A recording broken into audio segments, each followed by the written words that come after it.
अस्सलाम वालेकुम, मैं हूँ फरजाना सिद्दीकी और आप देख रहे हैं सबसे पहले पाकिस्तान न्यूज़ अलर्ट। आज की हम तरीन अपडेट के साथ हाजिर खिदमत हूँ। कच्चे और पक्के के डाकुओं ने मिलकर अवाम का फरकस निकाल दिया। स्ट्रीट क्राइम्स और दीगर जराइम की वारदातों ने बाकायदा एक सनत की शक्ल इख्तियार कर ली है। इलाके के हिसाब से क्रिमिनल्स को ठेके मिलने लगे। जो गैंग जिस इलाके की सबसे बड़ी बोली लगाता है वो इलाका उसके हैंड ओवर कर दिया जाता है। सिंध सिस्टम के नाम पर चलने वाली काले धंधे ने बाकायदा एक सनत की शक्ल इख्तियार कर ली है, जिसमें शुरुआती तौर पर पहले सिर्फ सरकारी अफसरान की मनपसंद ट्रांसफ़र पोस्टिंग्स और प्रमोशंस हुआ करते थे। जो अफसर सबसे ज़्यादा बोली लगाकर पैसा देता और सिस्टम के हाथ पर बैठ करता, उनकी सारी नाजायज़ फरमाइशों को पूरा करने की हामी भरता, उसको मनचाही पोस्टिंग मिल थी। इसके बाद वहाँ के सियाह व सफ़ेद का मालिक बन जाता था, जिसके बाद आवाम से खुल्लम खुल्ला लूट मार और रिश्वत की दुकान खोलकर बैठ जाता था, जिससे कोई भी इदारा कुछ भी पूछने की जसारत तक नहीं कर सकता था, क्योंकि उसके ऊपर सिस्टम का हाथ है, जिनको हाथ डालते हुए बड़े बड़े इदारों के पर जलते हैं।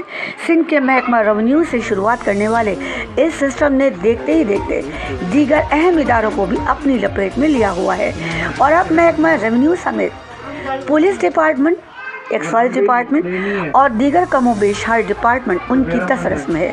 सिस्टम के तहत पटा सिस्टम हर इदारे में राइज किया गया। हर छोटी बड़ी पोस्ट के लिए बोलियां लगती हैं और जो सबसे ज़्यादा बोली लगाता है और पैसा देता है वही उस सीट का हकदार होता है।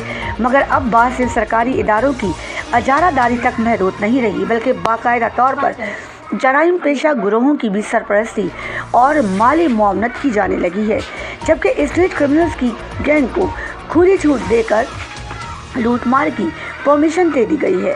जो गैंग जिस इलाके की सबसे ज़्यादा बोली की हामी भरेगा वो इलाका उसके हैंड ओवर होगा और पुलिस और दीगर कानून नाफिज करने वाले इदारों को अपनी आंखें बंद करने का भी ऑर्डर दिया जा रहा है और सिर्फ नुमाइशी कार्रवाइयों तक ही महदूद होंगे।